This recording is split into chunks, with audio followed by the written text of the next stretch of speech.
Hi everyone, welcome back to the Cantor Coach. I'm Emily Huber, and this week we are going to continue our series on fall tips for your music ministry and your choir. So we've talked already about how to approach music as prayer and also how to approach collaborating with others when it comes to music ministry. This week we are going to talk about setting expectations for you and for your choir. This will help you so much as you enter into your music ministry for the fall. So let's get started.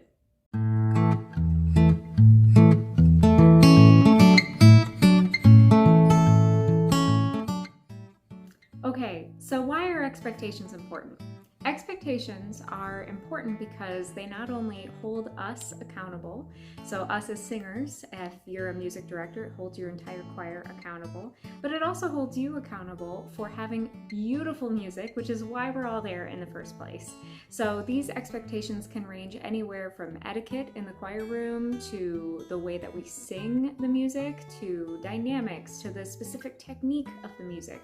We can go all day long about different expectations that you can set for you and your choir, but you are the only one that knows your choir the best. And so I invite you to pray about it and think about what are the talents in your choir and what are the expectations that you want to set for them. And as you are setting these expectations, think about posting them clearly around your choir room. So if you're a music director, this is so helpful for you because if you have a member of your choir that is not meeting expectations, you can then refer back to those posted expectations so they know that everybody is on the same page. For us singers, it's so important for our music directors to communicate with us, right? So we want to make sure that we are reading those music expectations for our choir room so that we're able to follow them and we're able to sing to the best of our ability. This is a great way to make sure that we have great communication across our entire choir. So music directors, make sure you're posting those expectations, making them clear, reiterating them, because they'll help hold us as singers accountable and it'll help hold the entire choir to a higher standard. In addition to setting those expectations, communicating those expectations, and holding each other accountable, we want to make sure that we are thanking our choir members, especially if they are meeting or exceeding those expectations. Because a lot of the time, our singers, we as singers, are showing up and volunteering our time and our talents to be able to give back to the church. And so mutual appreciation is so important. So make sure that you are giving an abundance of thank yous to your singers if you're a music director.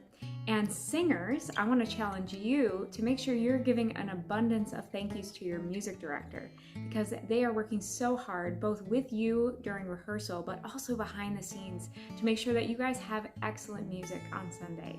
So make sure that you are thanking all the time because this will help drive a beautiful culture for you and your choir.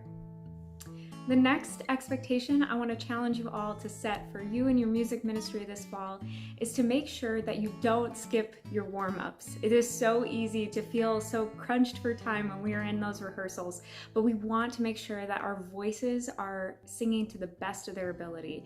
And to do that, we need to have a few warm-ups in place. We do have a couple videos on here for some warm-ups, but I'm going to post some more videos for some choir warm-ups in the future. So stay tuned for that, but make sure that you allot a certain amount of time every rehearsal and have that expectation that you are always going to warm up before you sing.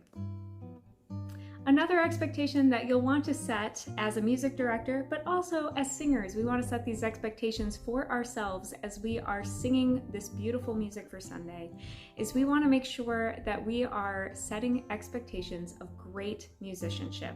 So this includes great posture, this includes great dynamics, phrasing, articulation, you name it. We've got a number of videos about each of those things on the channel, and I plan to make more, but make sure that we are really driving a culture of excellence with our choir. So that means having excellent musicianship. And finally, one of the biggest expectations I can advise you on for both music directors and for singers is to both conduct your choir clearly. So make sure you're practicing your conducting and make sure you're clearly conducting in front of the group. And for you singers, make sure that we are watching. Make sure we're watching our conductor and make sure we are following along and staying together as a group. It's really important that we work together with this because we can create something really beautiful when it comes to music on Sunday if we follow our instructor. Thank you guys so much for watching today. Don't forget to like and subscribe, leave me a comment down below, and I will look forward to seeing you next week for another video on voice tips for the fall. God bless you.